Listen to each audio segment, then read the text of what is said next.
Salut tout le monde et bienvenue dans votre rubrique préférée, tout ce que j'aurais aimé savoir. Mon nom est Fabienne d'Haïti, votre hôtesse pour vous servir, pour vous écouter, pour répondre à vos questionnements. Alors aujourd'hui, nous allons encore parler d'estime de soi, parce que je trouve que c'est un sujet vraiment comment je pourrais dire, on n'a jamais fini de parler d'estime de soi. Alors, pour aujourd'hui, pour cette émission, on va parler de l'estime de soi. Qu'est-ce qu'elle est en réalité et comment on peut tout simplement travailler notre estime de soi. Alors, revenez-nous tout de suite après la pause. N'oubliez pas de liker, partager avec la famille, partager à des amis dont vous êtes sûr que ça va leur servir.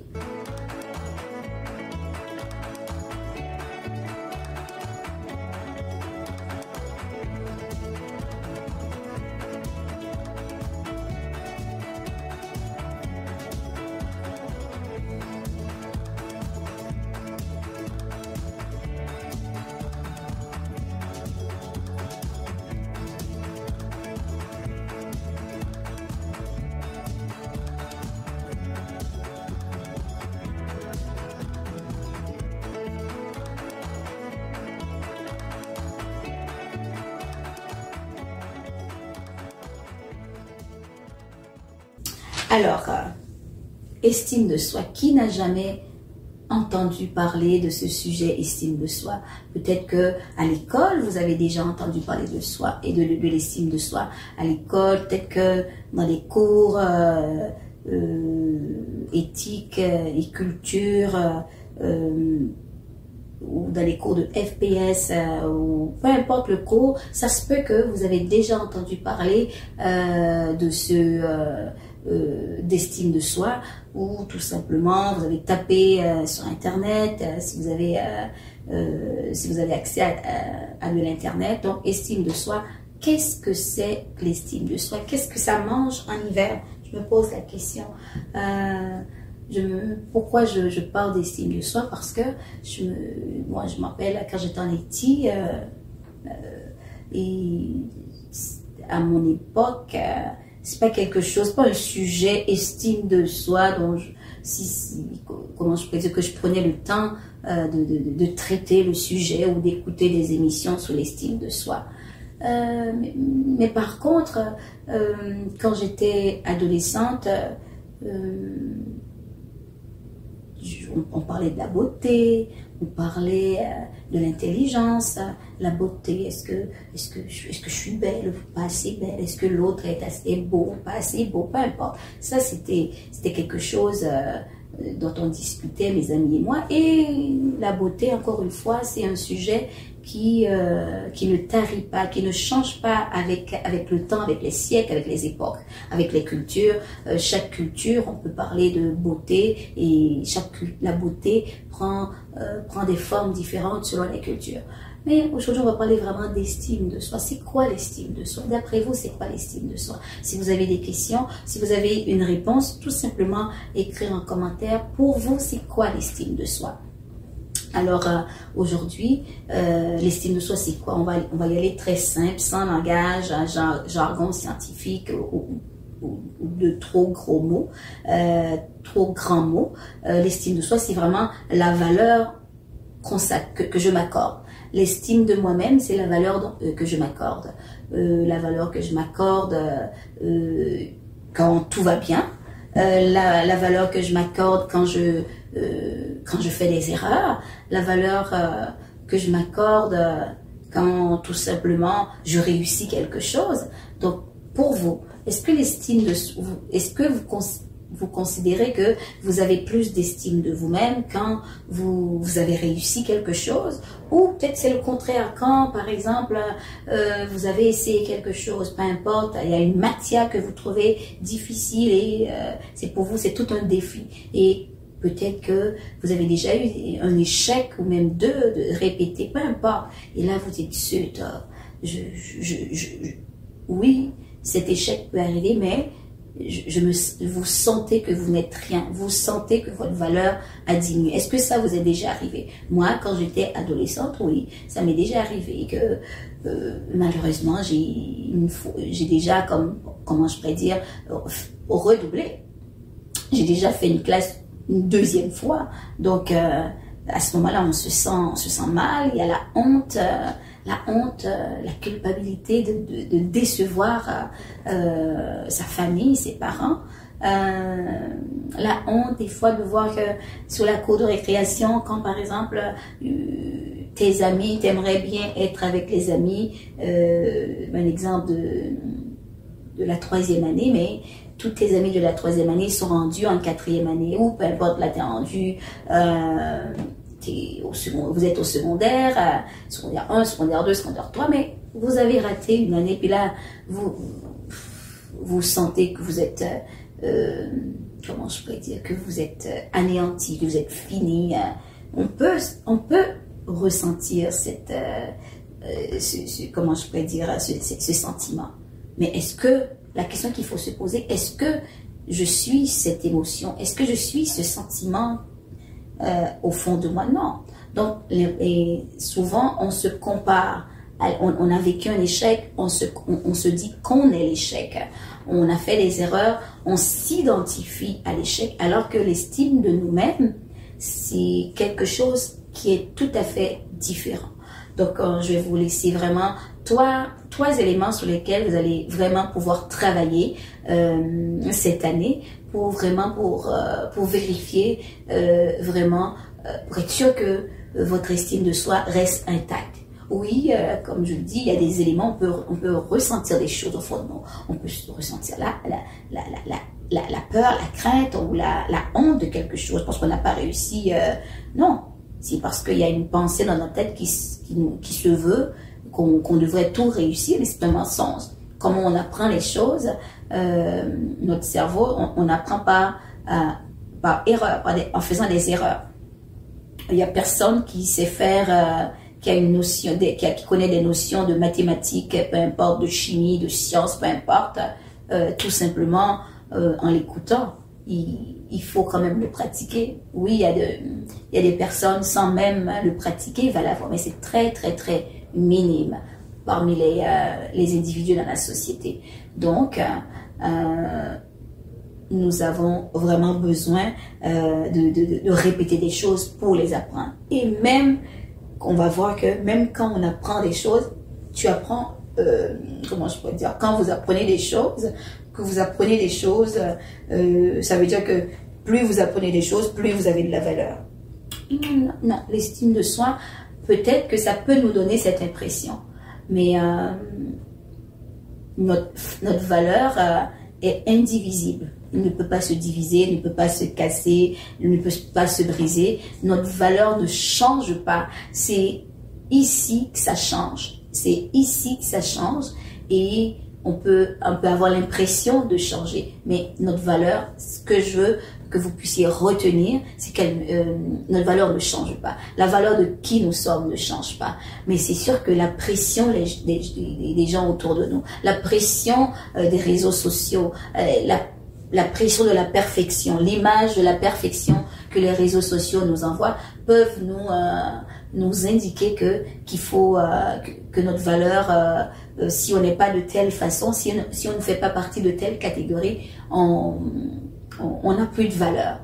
Si on n'a pas beaucoup de likes dans quelque chose, si on n'est pas beaucoup aimé, si on n'a pas beaucoup d'amis, ça c'est des choses extérieures. La valeur de qui nous sommes, de qui je suis, ne dépend en rien de ce que l'être humain peut voir. On peut voir l'argent peut disparaître. On peut voir une très belle maison, on peut habiter dans une belle maison, la maison peut disparaître. Donc, toutes les fois que notre valeur, notre estime de soi repose sur quelque chose de l'extérieur, donc ça veut dire que notre estime de soi, justement, lorsqu'on se fie à ces éléments extérieurs, ça veut dire que notre valeur est plutôt quelque chose d'impermanent. Il faut toujours voir notre valeur comme quelque chose de permanent. vous êtes né avec cette valeur et vous allez partir dans ce monde avec cette valeur, peu importe que vous soyez riche ou pauvre. Donc, j'aimerais ça vraiment que vous puissiez prendre en note ces trois éléments que je vais citer, que je vais nommer. Donc, mon estime de soi, en quoi elle consiste, notre estime de soi? Oui, on parle de valeur, mais c'est comment on peut voir que est-ce que ma valeur a diminué, est-ce que ma valeur a augmenté, ou est-ce que ma valeur reste la même?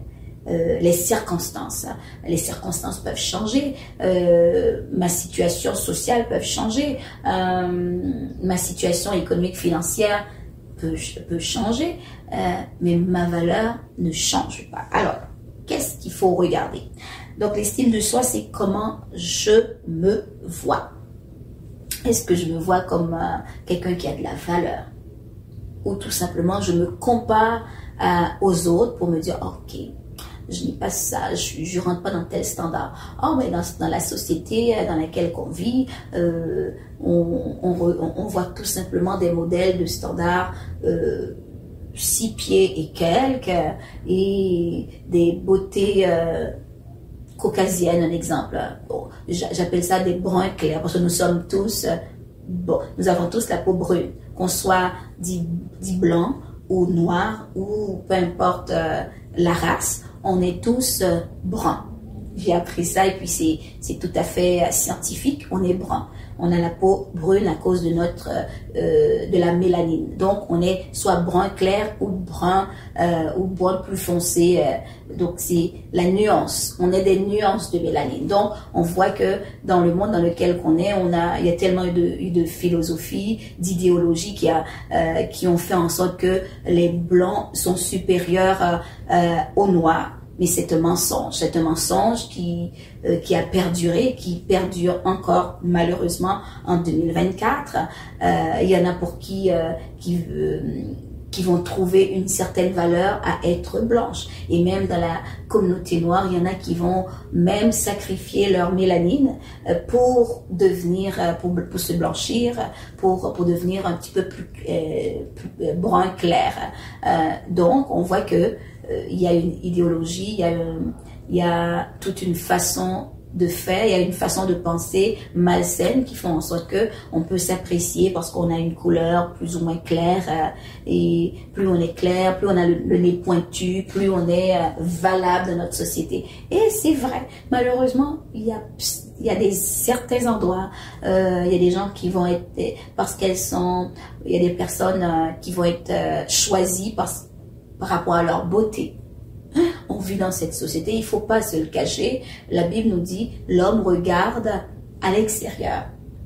Mais Dieu ne regarde pas à l'extérieur, Dieu regarde au cœur. Mais c'est important que notre valeur, on doit le regarder à l'intérieur de nous. Je ne dois pas regarder ma valeur par rapport aux fringues, aux vêtements que je peux porter, aux vêtements que vos parents peuvent vous offrir, à l'école que vous fréquentez, donc ou tout simplement aux amis que vous fréquentez, aux voyages que vous pouvez vous offrir à cause de l'argent de vos parents.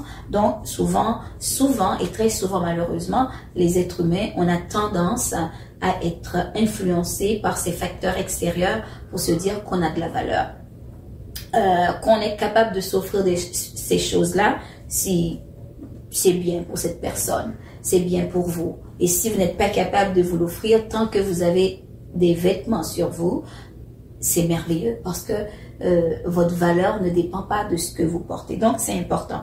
Mon estime de soi, c'est comment je me vois, premièrement. Est-ce que je me vois valable? J'ai de la valeur. Si j'ai de la valeur aux yeux de Dieu, je suis une créature merveilleuse. Je suis une créature merveilleuse. Non pas parce que je possède quelque chose, parce que Dieu Tout-Puissant a cru bon que j'existe sur terre, a cru bon de me faire exister sur cette terre. Et j'espère que c'est l'essentiel que vous allez vous souvenir de l'estime de soi. Dieu a cru bon de vous créer, tout simplement. Dieu a cru bon que vous existiez sur cette terre. Un point final. Parce qu'un jour, la peau que vous avez aujourd'hui, elle est comme qu'elle est, parce que vous êtes jeune, vous avez 15 ans, vous avez 12 ans, 13, 14, 15 ans, 17 ans. Oui, elle est comme ça. Mais d'ici, je sais pas, après 20, 22, après 25 ans, 26 ans, on quitte la vingtaine et c'est la trentaine. Cette peau, peu importe les produits qu'on peut passer, elle a un temps de, comment je pourrais dire, pas qu'elle va se faner. L'important, peu importe comment notre peau, on conserve notre peau, mais quand même, on perd scientifiquement, on va perdre quand même de l'élasticité de notre corps, puis on peut rien faire. On peut faire de l'exercice, on peut faire toutes sortes de choses. Il y en a d'autres qui peuvent, juste pour rester jeunes, vont faire de la chirurgie esthétique, et ça, c'est vraiment libre aux personnes. Mais sauf que notre valeur, qui nous sommes, n'est jamais quelque chose d'extérieur, ni de notre beauté physique. Je sais que je suis belle et que je suis une créature merveilleuse. Et je sais que vous aussi, vous êtes une créature merveilleuse. Je ne parle même pas de cela. Je suis ce que je suis parce que Dieu m'a créé. Un point, c'est tout. Je suis sur terre pour une mission. On est en mission. Souvent, on a tendance à oublier que Dieu aurait pu utiliser des animaux pour remplir sa mission. Et tant qu'on a cette pensée dans notre tête qu'on est venu sur cette terre pour une mission, pas notre mission, moi je pense que tout est correct. Mais quand malheureusement on se perd dans d'autres choses, on veut rester belle, on est belle, on a de la valeur parce que nos parents ont de l'argent, parce que je suis haute, je sais pas, je suis tout ce que vous pouvez imaginer. Ça, c'est la mauvaise façon de voir notre valeur. Notre valeur est inchangée, notre valeur est permanente, tant et aussi longtemps on est capable d'aller la chercher à l'intérieur de soi. Et l'autre question l'autre chose qu'il faut voir lorsqu'on parle d'estime de soi, c'est comment je me traite. Est-ce que j'ai tendance, quand je fais des erreurs, à me traiter durement? La Bible nous dit Dieu a tant aimé le monde, Dieu a tant aimé Fabienne qu'il a donné son Fils unique, afin que si Fabienne croit en lui, je ne périsse point. Souvent, on dit, oh voilà, je ne périsse point, ben, ça c'est pour être sauvé. Non, souvent on se traite tellement dur que on se tue à petit feu. Il ne faut pas faire ça, parce que ça nous tue intérieurement. Notre cerveau enregistre qu'on n'a plus de valeur. Non, quand je fais des erreurs, un exemple, quand j'essaie quelque chose, j'étais adolescente, je n'ai pas réussi à passer à un autre niveau à l'école secondaire. Non, ma valeur n'a pas changé. Il a fallu que je me pratique plus à l'école, tout simplement. Il n'y a pas de... Comment je pourrais dire, ce n'est pas parce que j'étais une mauvaise personne, ce n'est pas parce que j'étais pas intelligente, non. L'anxiété peut faire en sorte qu'on gâche, qu'on se perd dans un examen, qu'on ne réussit pas. On peut bien comprendre quelque chose, mais arrivé à l'examen, on est anxieux. Alors, c'est vraiment de se traiter avec douceur, avec bienveillance. J'ai fait une erreur, ok, fine. Ok, qu'est-ce que cette erreur m'apprend? C'est que je ne sais pas encore. Alors, je vais pratiquer jusqu'à ce que je puisse apprendre et savoir. Quand je comprends, je sais. Et quand je comprends, je sais, je peux pratiquer, je peux m'exercer. Et quand je ne comprends pas, je ne sais pas. Alors, arrêtez de vous flageller quand vous ne savez pas quelque chose. Quand vous ne connaissez pas, vous ne savez pas quelque chose, il faut apprendre. Répétez après moi. Quand je ne sais pas, il faut que j'apprenne. Alors, quand tu ne sais pas, ne dis plus que ce n'est pas parce que vous n'êtes pas intelligent. Non. Quand je ne connais pas, quand je ne sais pas, je dois apprendre. Aussi simple que ça. Vous voyez, l'estime de soi, c'est quelque chose de merveilleux. Donc, ce que vous apprenez, ce que vous voulez pas apprendre, ne fait pas de vous quelqu'un de plus valeureux que ça. Que vous voulez étudier en médecine, ou que vous voulez faire de la mécanique, ou que vous voulez tout simplement faire un DEP, vous n'avez pas plus de valeur. Vous aurez peut-être un rôle dans la société important, mais vous n'aurez pas plus de valeur. Mais malheureusement, il y a beaucoup d'adultes qui ne savent pas ça. On va l'apprendre plus tard, ils vont l'apprendre, et j'espère qu'ils vont l'apprendre. Mais notre valeur est encore mieux que cela. Parce qu'un jour, on va être à la retraite, et puis notre rôle va changer, on va être juste comme quelqu'un qui est à la retraite. Alors si notre valeur est juste par rapport à notre profession, par rapport à tout ce qu'on fait, par rapport à ce que vous allez faire quand vous serez adulte, alors là, vous allez vraiment être malheureux. Mais il vaut mieux commencer à avoir de la valeur. Vous avez de la valeur parce que Dieu vous a créé. Un point, c'est tout. C'est merveilleux. Et l'autre chose, c'est comment je me juge. Est-ce que je me juge très sévèrement ou est-ce que je me juge dur, ou est-ce que ok, j'ai failli, ok, est-ce que je peux je vais me donner une seconde chance pour encore apprendre, pour encore réapprendre. Donc c'est important de ne pas être trop dur avec soi. Donc c'est comme si lorsqu'on est trop dur avec soi-même, on s'empêche d'évoluer. Notre valeur ne diminue pas, mais dans notre tête, notre valeur diminue parce qu'on pense qu'on n'a pas réussi, parce qu'on pense qu'on a encore failli, parce qu'on pense qu'on a encore fait quelque chose qu'il ne fallait pas. Quoi que vous fassiez dans la vie, votre valeur ne changera pas pour Dieu.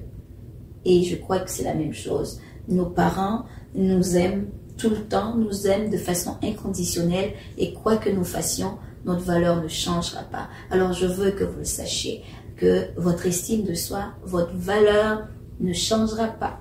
Quoi que vous fassiez, quoi que vous allez faire dans la vie, oui, on peut s'améliorer dans quelque chose, mais votre valeur, vous valez plus que l'or, vous valez plus que tout l'argent du monde réuni. Alors, je veux que votre conscience soit réveillée à cela.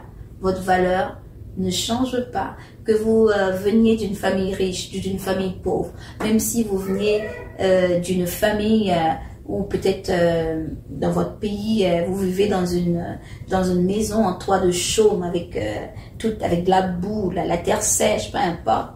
Ce n'est pas ça qui fait votre valeur. Je sais que des fois, les gens peuvent se moquer de certains qui n'ont pas une grande maison, mais ça change rien à votre valeur. Maintenant, l'expression que je veux que vous ayez en tête. Quelqu'un vous dit quelque chose, ah, vous n'avez pas des beaux vêtements. Répondez-lui, ça ne change rien à ma valeur. Ah, vous n'avez pas réussi, ça ne change rien à ma valeur. Ah, vous avez un trou dans votre vêtement, ça ne change rien à ma valeur. Vous avez fait une erreur, une bêtise, même la plus grosse. Ça ne change rien à ma valeur. Vous comprenez? Le fait de dire ça ne change rien à ma valeur, quand vous savez que vous avez de la valeur, il y a une chose qui va naître en vous. Vous n'allez pas faire n'importe quoi avec votre personne.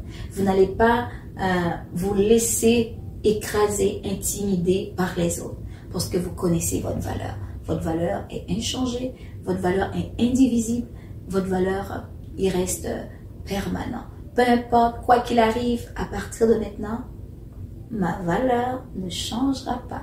Ça ne change rien à ma vie. Alors c'est quelque chose que j'apprends, je veux me l'apprendre à tous les jours. Je l'apprends à mon enfant. Peu importe quoi qu'il arrive, ça ne change rien à ma valeur. Ma valeur reste intacte. Il n'y a rien dans ce monde qui peut changer votre valeur, à part vous. Les mensonges que les autres veulent que vous croyez. C'est vous qui décidez de croire à ces choses. Mais aujourd'hui, je viens vous dire, quoi que les gens peuvent dire, quoi que les erreurs que vous puissiez faire, ça ne change rien à votre valeur. J'espère que au moins cette leçon, vous allez vraiment l'apprendre avec moi. Quoi qu'il peut se passer, quoi que vous puissiez faire, ça ne change rien à votre valeur. Ça ne change rien à ma valeur et pour vous. Maintenant, je veux que vous l'appreniez par cœur, que vous l'appreniez sur la route. Parce que c'est comme ça que la Bible nous dit. Quand on veut apprendre quelque chose à quelqu'un, on l'apprend sur la route. On l'apprend en marchant. Peu importe où vous alliez. Rien ne peut changer votre valeur. Sur ce, j'espère que cette vidéo vous a plu. N'oubliez pas de liker, de partager à quelqu'un qui aura besoin d'entendre cela. Ça ne change rien à votre valeur. Dieu vous aime.